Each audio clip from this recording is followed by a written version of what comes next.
রবিবার 20 এপ্রিল দীঘার ঘাটে ভেসে আসে প্রভু জগন্নাথের একটা কাঠের মূর্তি। সাদা রঙের এই মূর্তিটি ঢেউয়ের সঙ্গে উপকূলে এসে পড়ে, আর সেটা দেখতে ভিড় জমান কৌতূহলী পর্যটকরা। দীঘায় জগন্নাথ মন্দির উদ্বোধনের মাত্র কদিন আগে এমন ঘটনার কোনো সুনির্দিষ্ট ব্যাখ্যা না থাকলেও স্থানীয় বাসিন্দা এবং ভক্তদের মধ্যে জোর চর্চা শুরু হয়েছে এই নিয়ে।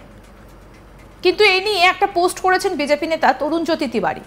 তিনি তার এক্স হ্যান্ডেলে এই নিয়ে পোস্ট করার পাশাপাশি এক মহিলার বক্তব্যও শেয়ার করেছেন। তরুণজ্যোতি তিওয়ারি লিখেছেন, এই ঠাকুরটি 1 বছর ধরে পূজিত হচ্ছিলেন দীঘা থানার খালাল গোবরা গ্রামের বাসিন্দা কল্পনা জানার বাড়িতে। সেই ঠাকুরের হাত এবং মাথায় কিছুটা ক্ষত হয়ে যাওয়ায় তারা পণ্ডিতের কাছে গিয়ে জানতে পারেন দুর্গা মন্দিরের সঙ্গে জগন্নাথ দেবের পূজা করা সম্ভব নয়। সেই সঙ্গে মাথা এবং হাতে ফাটল ধরায় সেই ঠাকুরকে পুজো করা সম্ভব নয়, তাই তারা দুপুর 2টো নাগাদ দীঘার সমুদ্রে ভাসিয়ে দেন। আর সেই ঠাকুর উদ্ধারকে ঘিরে রীতিমতো ভাইরাল সোশ্যাল মিডিয়া। যে মহিলার বক্তব্য তিনি তার এক্স হ্যান্ডেলে শেয়ার করেছেন তার নাম কল্পনা জানা। কি বললেন তিনি, আসুন শোনাই আপনাদের, শুনুন কল্পনা জানা কি বলছেন। বলতে ঠাকুর বলতে আমরা একটা আমাদের ঘরে পাশে বস্তি আছে, ওই বস্তিতে ছেলেগুলা সমুদ্রে গিয়েছিল চান করতে, দিয়ে ঠাকুর নিয়ে এসেছিল।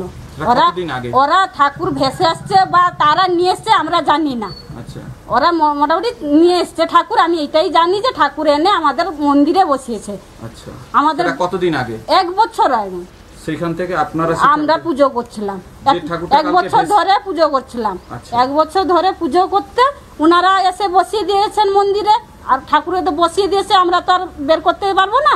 আমরা তুলে নিয়ে পুজো করছিলাম, পুজো করতে বামুন ঠাকুর দিয়েই পুজো করছিলাম। পুজো করতে তারপরে যখন ওই খুঁতটা 2 মাস আগে যখন খুঁতটা হয়ে গেল, ফেটে যাবার পরে বা হাত ফেটে যাচ্ছে, খুঁতটা হতে আমরা দুর্গাপুজোর সময় রং করেছি, ঠাকুর রং করেছি। যখন খুঁতটা হয়েছে তখন আমরা কি করেছি, জিজ্ঞাসা করতে গেছি আচার্যকে। আচার্য যখন জিজ্ঞাসা করতে গেছি, আমাদের মনে একটা খুঁত এলো, খুঁত আসতে জিজ্ঞাসা করেছি। জিজ্ঞাসা করতে তখন বলছে যে ওই ফাটা ঠাকুর আর হাত ফেটে গেছে, মুখ ফেটে যাচ্ছে, রাখতে নেই। আপনারা একটা কাজ করুন, দুর্গা মন্দির, আপনাদের মন্দির তো দুর্গা মন্দিরে, মানে হ্যাঁ, না দুর্গা মন্দিরে জগন্নাথ ঠাকুর থাকতে পারবে না। তাহলে আমি বলে কী করবো, না যারা এনেছিল তাদেরকে দিয়ে ভাসিয়ে দিই। মানে তাদেরকে ডাকলাম আমরা, সেই বাচ্চাদেরকে, বস্তির বাচ্চাদেরকে, উনি কিরে তোরা এনেছিলি, তোরা কি নিবি? না আমরা নিব না। উনি তাহলে একটা কাজ কর, তোরা নিয়ে ভেসে দিয়ে। তারা নিয়ে কালকে 2টোর সময় ভেসে দিয়ে এসছে। হ্যাঁ 2টো।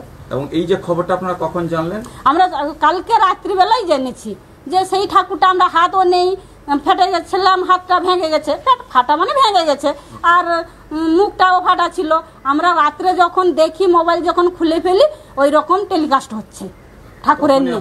হ্যাঁ, তখন আমরাই বলেছি যে আপনারা কি চাই, সেই ঠাকুরটাকে কি নেবেন না আপনারা? না, আমাদের নিবা সম্ভব না। কেন, আমাদের দুর্গা ঠাকুর মন্দির আমরা নিব সম্ভব নয়, যেহেতু ফাটা হয়ে গেছে। আমরা বুঝতে পেরেছি যে ঠাকুরটাকে নিয়ে বিভিন্ন জায়গায় প্রচার হচ্ছে, বাইরে থেকে এসে, এটা কতটা সত্যতা বলে মনে হচ্ছে? ওইটা তো পুরো মিথ্যা একদম, এটা সত্যতা নয়। কেন, আমরা জানি যদি দেখাতে পারবো, আমরা ফটোও আছে আমাদের বাড়িতে, আমরা দেখিয়ে দিতেও পারবো।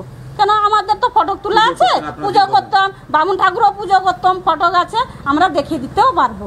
আচ্ছা, অবনীবাবু বলে একজন সেটাকে তুলে নিয়ে পুজো করছেন, সেটা নিয়ে কি বলবেন? অবনীবাবু বলে একজন ব্যবসায়ী, তিনি এটা নিয়ে, ওটা নিয়ে তারা যদি মনে জেগেছে পুজো করছে, আমার কোনো আপত্তি নাই। কিন্তু আমরা চাইছিলাম যে তাদের যদি রাখতে ইচ্ছুক, তাহলে তারা রাখতে পারেন, আমার কোনো আপত্তি না। আমি চাইছি না, কেন আমার মন্দিরে, দুর্গা মন্দিরে আমি সে ঠাকুর নিব না, রাখতে চাইছি না, ওই জন্যই ফেলে দেয়। আমরা দুর্গা এখানে যে পুরীর আদলে মন্দির আছে, এটার সঙ্গে কোনো অলৌকিক কাহিনী যুক্ত হলো বলে মনে হচ্ছে? এর সঙ্গে কোনো যুক্ত আছে না, ওইটা মনে হচ্ছে না যে ওর সঙ্গে যে যুক্ত হচ্ছে। আমরা ভাবছি যে ঠাকুর ভেসে এসছে, কিন্তু অ্যাকচুয়ালি বাচ্চারাতে ভেসে এসছে, বা বাচ্চারা হয়তো আর কোথাও কুড়িয়ে নিয়ে আসতে পারে। ওটা কিন্তু আমরা জানবো কি করে? ওটা বাচ্চাদেরকে জিজ্ঞাসা করলে ওরা বোঝা যাবে যে বাচ্চারা ঘুরিয়ে নিয়ে এসছে, বা হয়তো কেউ বসিয়ে দিয়ে আসছে, হয়তো বাচ্চারা ঘুরিয়ে তুলে নিয়ে এসছে। দীঘায় মন্দির উদ্বোধনের প্রস্তুতি এখন তুঙ্গে। 29 এপ্রিল যোগ্য, 30 এপ্রিল সরকারি উদ্বোধন অনুষ্ঠানের পরিকল্পনা রয়েছে, যেখানে মুখ্যমন্ত্রী মমতা ব্যানার্জির উপস্থিত থাকার সম্ভাবনা। এই সময় হঠাৎ মূর্তির আবির্ভাব গোটা অনুষ্ঠানকে এক ভিন্নতর আধ্যাত্মিক ছোঁয়া দিয়ে গেল। অনেকেই একে শুভ লক্ষণ হিসেবে দেখছে। মুখ্যমন্ত্রীর আগে সমুদ্রপথে দীঘায় পৌঁছলেন একাই জগন্নাথ দেব। তখন সবে মাত্র সূর্যাস্তের শুরু। হঠাৎই মাইতিঘাটে কর্মরত রাজমিস্ত্রি লেবারদের বুক কেঁপে উঠতে শুরু করেছে। কাজ ছেড়ে অবাক চোখে হাঁ করে তাকিয়ে সমুদ্রের দিকে তারা দেখছেন, কারণ সমুদ্রপথে ভেসে আসছেন স্বয়ং জগন্নাথ দেব। ওল্ড দীঘা জুড়ে শুরু হয় তোড়জোড়। ওল্ড দীঘার পুরনো জগন্নাথ মন্দিরের কাছে গড়া হচ্ছে দীঘা জগন্নাথ মন্দিরের মাসির বাড়ি। রবিবার সেই কাজে ব্যস্ত ছিলেন বেশ কিছু রাজমিস্ত্রি এবং লেবার। সরানো হচ্ছিল সমুদ্রপক্ষে থাকা বোল্ডার।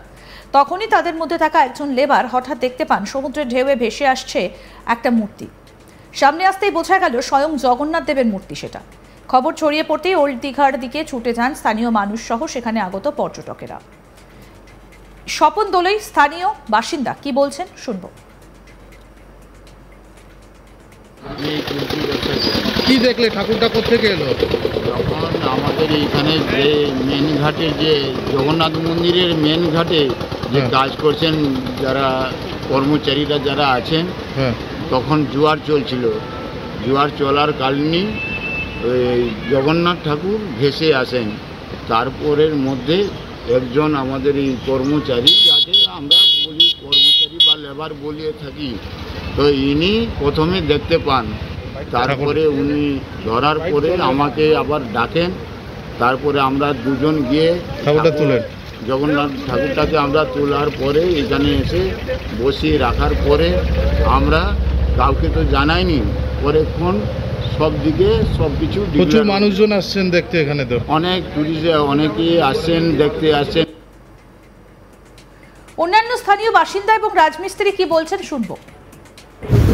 আমার এই ঘাটে যে চলছে, ঘাট হয়েছে, তো জোয়ারের সময় ওনারা পাথরের কাজ করছেন।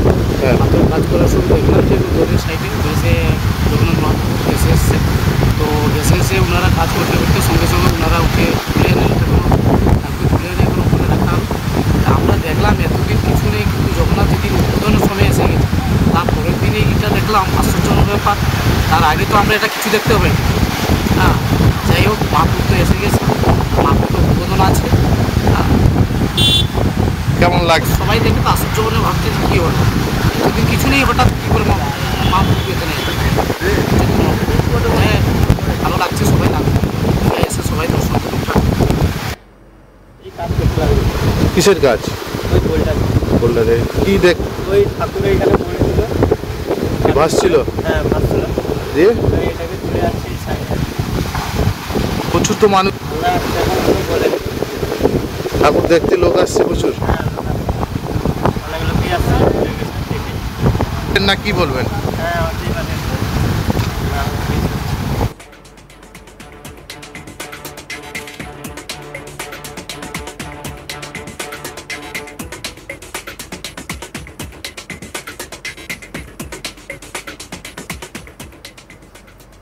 আরও আপডেট পেতে দেখতে থাকুন আজ তাক বাংলা। সাবস্ক্রাইব করুন, নোটিফিকেশন পেতে বেল বাটন অপশন প্রেস করুন, হোয়াটসঅ্যাপেও ফলো করুন আজ তাক বাংলা।